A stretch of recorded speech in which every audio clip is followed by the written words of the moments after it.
Hey guys, it's Damien from Marketing Food Online. I've got a really interesting podcast today. I'm going to be answering some questions, some emails that I've been getting from a handful of my subscribers in regards to creating a private labeled food product. And what is the process to do that? Like, how do you actually go about creating a line of products, or even just a single product, but with your brand, your logo, your company information? And how do you go about from conception to completion to getting a completed product up and running, potentially for retail stores or even online for your own store, or even utilizing Aamzon FBA. So I'm going to go over that process with you, and I don't want to say it's super simple, but it's definitely something that anyone can do. It's just a handful of steps to follow. And once you get it up and running and you've completed a single product, then you can move forward at a much faster pace once you've actually experienced what it takes to create a private labeled food product. So let's get started. So let's just say, I'm going to use an example here. If you have a recipe for an outstanding trail mix, a granola-based trail mix, okay? Let's just keep this simple. So you want to make a trail mix and you've got a recipe for it, and it's great because that type of a product can be made in very large batches, or you can even create multiple batches at once and then get it bagged, get it bagged up into anywhere from a 12 ounce to maybe a 1 pound bag, 12 to 16 ounce bag. So just keep in mind, I'm going to go over some really neat tips about how to make more money per unit through FBA, Aamzon FBA, and another podcast that I'm going to break down the right package size, or at least the package sizes and the price points that have worked really well for my products, and see if they can work well for yours. So what we've got is we've got the granola, we've got our recipe. You can make it very easily, you can make it quick, okay, and you can make it in large batches. So of course, moving forward with a private labeled food product, you want to make sure that you've obviously incorporated your business. You obviously want to also make sure that you've got your insurance, your food producer's insurance. You're in a commercial facility, and all that stuff prior to launching a product, if you're going to make it yourself, okay? And of course, that's kind of just a no-brainer. You just want to make sure that you are a business. You're not some random person that's creating some food product and hoping that you can sell it. Follow the steps, get yourself incorporated, get yourself insured, and make sure all your ducks are in a row, and then move forward with the idea. Now, back to the example of the granola. Okay, so you're now looking for what type of packaging can I put this product in. What you want to look for when you're creating a product that you're going to utilize either in a warehouse setting or something more specifically about like Aamzon FBA. If you want to warehouse a product with them, you want to keep it as light as possible, okay? Obviously, you're going to have a set amount of ounces. You're going to have it either 12 ounce, 16 ounce, etc. But you don't necessarily want to make the packaging super heavy, because Aamzon FBA fees are based on a big portion, actually, are based on the weight of the product. So the lighter of the packaging, the lighter, the better, okay, in regards to weight. And what you want to go with is a dry product, such as like a granola, or if you're doing mixed nuts, chips, or anything of that sort. You want to go with my own opinion, what has worked well for my own experience. I use a transparent 5 ml bag. It is a resealable bag. It is 5 ml, which is relatively thick.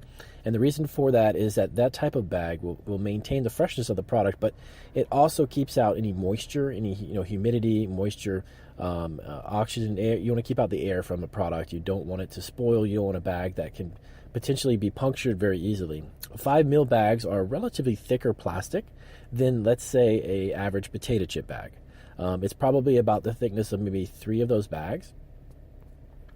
Now, there's a handful of reasons why I would recommend that. And the reason why, number one, is because of what I just told you about in regards to keeping out moisture and humidity and such. But the second reason is when it gets to the warehouse at Aamzon, okay, it's going to be handled. It's going to be moved around. It's going to be put on shelves. It's going to be pulled off of shelves. Obviously, when a product gets fulfilled, a customer orders a product, they have to pull it from the shelf. They got to pack it. So I don't want to say it's going to take a beating, but you definitely want to make sure that the packaging is durable enough that it's not going to bust open, because then you just lost the product itself. And yeah, you know what? You might get a credit. You might get a refund for the product, but It's your time, your effort, your energy, your resources that you're putting into the product. You don't want it to puncture and to be thrown into the trash, and you don't want to get a credit for it. You want to sell it. Obviously, the idea of selling a product is just that. You want it in your customer's hands, not in the trash can, and then you get a credit for it from Amazon, and then you have to send in more, okay? So it's going to be moved around. It's going to be handled. So the thicker the bag, the better off that is, and it's worked very well for the stuff that we've had. I've actually never had any issues with breakage or bags opening. So the 5 mil polypropylene bag, it's called, is going to be your best route. Now, I get that from uline.com. That's Uline, the letter U, and then the word line.com. I've ordered from them for probably close to about 10 years now, about 9 years or so. And they've always been consistent. The quality of the bags are perfect, and you get them, I think it's 1,000 in a case. These bags, depending on the size of the bags, they're going to run you around 20 cents. On the low end, probably about 15 cents. So they're very, price-wise, they're very well priced. Very inexpensive, and definitely the way to go. So now back to the private labeling. So what you're going to need to do is, traditionally, what I've done with my experience private labeling my products, you've got 2 labels, okay? You're going to have a label on the front, which is your logo, your emblem, your trademark, your company logo, whatever that may be. That's going to go on the front, okay? And we actually, to save money on that, we actually print those ourselves as well. That's something that we do in-house for all of our products, and it cuts down on the cost. And I'll do another podcast, a separate podcast on that as well, and I'll show you a way that you can actually print labels yourself for literally we do ours for about 3 or 4 cents. I think it is average about 4 cents each. So then on the back, you've got your nutritional label. You've got the information in regards to your address of production, where it's made. You've got your ingredient listing, then you have your allergen warning, and then your nutritional information. Now, all of that is broken down into we use a 3x5 inch label, and it's rectangular, it's elongated, it is vertical, not horizontal, and it goes right on the bag. That cost on that one, I think, is around 6 cents. So we're about 10 cents in on the labels. We're about 20 cents on the high end, 20 cents on the bag, okay? And then your product itself. Now, when you're sourcing products, let's say back to the example of the granola, you want to source it, and you want to find where you can actually get it pre-made, believe it or not, if you find a distributor or manufacturer who actually sells granola in bulk, and then if there's several ingredients that you want to add to it, you can bring it into your facility, add what you need, mix it up, and then bag it. The overall production, putting together a product, a food product for private labeling, it really fit in a physical sense as far as bagging and putting it together and mixing. It's not that difficult to do. Now, the only trick to selling a product efficiently and effectively and making money is the promotional marketing end of it, okay? You could have the best tasting granola mix, let's say, again, our example. You have the best tasting mix on the planet. But if nobody knows how to find it, if nobody knows that you're there, it doesn't matter. It doesn't matter your opinion about your product. It doesn't matter the opinion of your friends or your family who tell you, oh, it's such a great thing. If your customers and consumers can't find it, it's just not going to sell. Okay, that's one of the reasons why being on Amazon, above and beyond the idea of getting into retail stores, Amazon is a huge opener, marketing giant, where once you put your product up, you create a listing and you optimize it. You make sure you've got the right wording in there. You got your price point. You got it in FBA. It's ready to go. It's really a no-brainer. It's going to sell itself. And I've had great success. We win the buy box specifically on Amazon. I think it's 95.7 the last time I checked. 95% of the time. And I don't do any huge amount of research and finding out what's popular. I simply just, if I think a product's going to do well, I'll put it together, send it to FBA, and then let it go. But I don't send in 1,000 units at a time. I don't send in 10,000 units and then hope they all sell. What I do when it comes to private labeling food, okay, food is a little bit different, like I mentioned before. I will send in 12 units. Maybe I'll send in 24 at the most. If it's brand new, something new that we're offering. All right, I'll put that in there, and I'll see how long it takes to sell it. I'll run my regular sales, my promotions, do 10% off, so buy one, get one. So I do all the different ones to find out which one works best.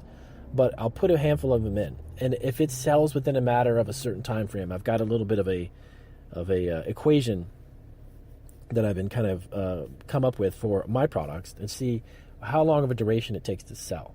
Okay. And if it meets that criteria, if it does good, well, then I'll start sending in 3 or 4 dozen units at a time, 48, 50, 60 units at a time. When it comes to food, I really don't believe in sending in. Many of the things that I do send in have a very long shelf life, which is good, and they're not heat sensitive, they're not temperature sensitive, etc. So they can sit there for a little bit of time without having the quality of the product detrimental to the quality of the product. So I'll send in, like I said, after I've done my check, I've sold through a dozen or 2 dozen, about 48 to 50 units. Okay, and I do that for a reason: freshness. Period. Freshness. When we make our products, because the private label products that we sell, we make it. So from the time span that we make the product, get it into FBA and get it to the customer, it's maybe at the most a couple weeks. Sometimes it's less than that. If something's, potato chips can sit there for 3 or 4 months or even longer. When you go to a retail store, you don't know how, the nuts have been probably sitting somewhere in a warehouse for months.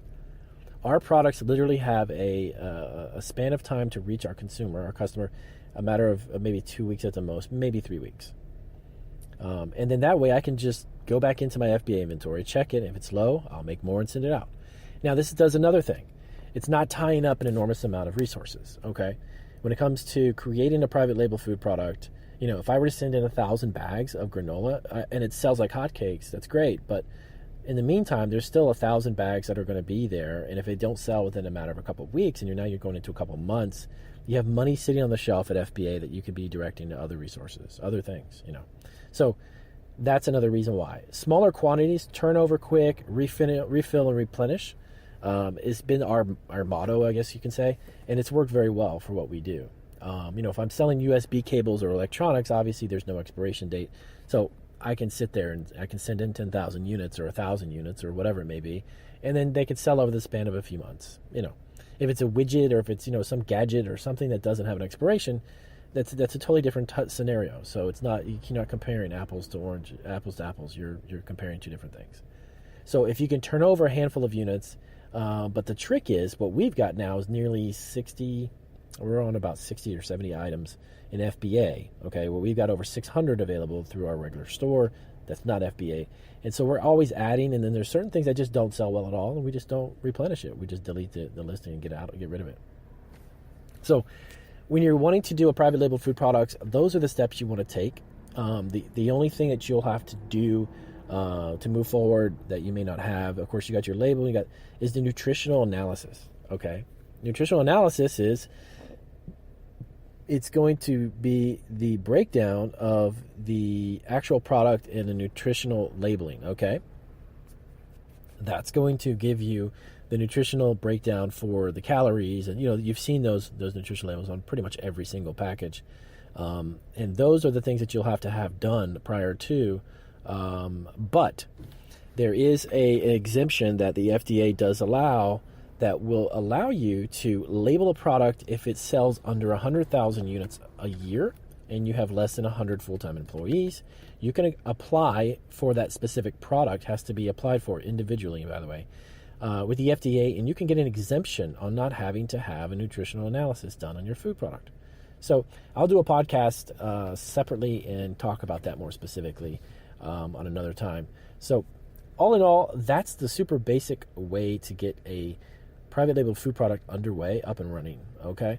And it's really it's not rocket science. And once you've experienced it, you've understood it, and you've done the process, and you've done the FBA, and you've shipped it out, every other one from that point on is going to be so much easier. You'll understand it, and you can get stuff out quick. So I hope that explains to you in a brief way how we do our private labeling food product. And I definitely want to hear from you guys. If you're in the process of trying to private label a food product and create a brand, let me know. Hit me up at my email if you want to just drop me a note. And of course, if you have any feedback for me on my podcast, please do let me know as well.